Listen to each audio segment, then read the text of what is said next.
G'day guys, Dave Geary. Hi everyone, Daniel Hastings, MMJ Wollongong's 2022 first video vlog rather for the year, and definitely entering into interesting territory. I reckon in 2022.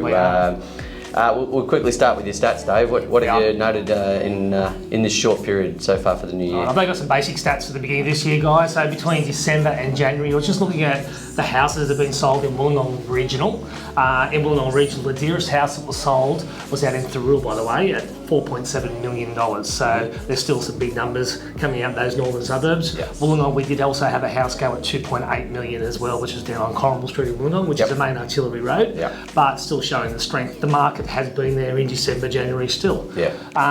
In relation to apartments, there was one at Cliff Road sold for $3 million. So there are some still good numbers there. There's still lots of projects. Everyone's still talking about these cranes coming out of the ground and the amount of units. There's still a lot, isn't it? There's still a few. There's still a fair few, but people aren't aware that most of these buildings are basically sold out. Sold out, So it's a good thing for the market. There's lots of people coming into Wollongong as well.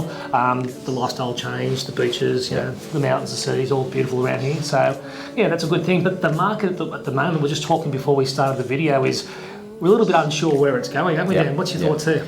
Look, I think there's some predictions going around, and I tend to think that most of them are right in relation to that. Yes, we're still going to see some growth in 2022, but it's not going to be the craziness that we saw in 2021. So I think everyone, you know, particularly from a seller's perspective, got to probably measure their expectations a little bit. It simply can't be maintained, that growth. I mean, it just becomes a matter of affordability. You know, we've seen growth in the vicinity of give or take 25% in 2021, which is astounding. You know, you and I have never seen that in our careers. You had a sale, didn't you? Or you were dealing with one now, that was a year ago. In the process of without giving addresses and so forth, but I mean a sale that around about November, December 2020, and at the moment is you know, and that was in the upper fives, and now we're looking at a result somewhere well above 700. You know, towards maybe even towards the mid 700s. Shows you that change in that 12-month period. So a little marginally over 12 months only. So.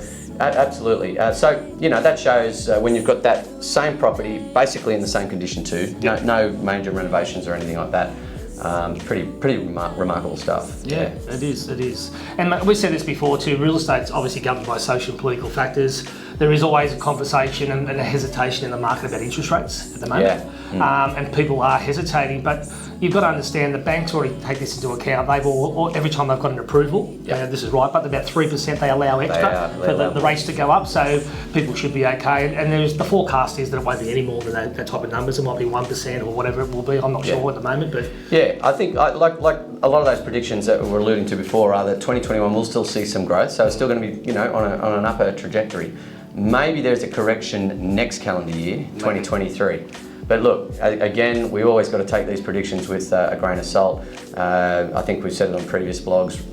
Remember what they said around about 2020 when, you know, the pandemic began, and there was predictions of 30 and 40% drops in value in Australia. Well, that was just a joke from one of the economists. Wasn't it? The opposite. The other extreme.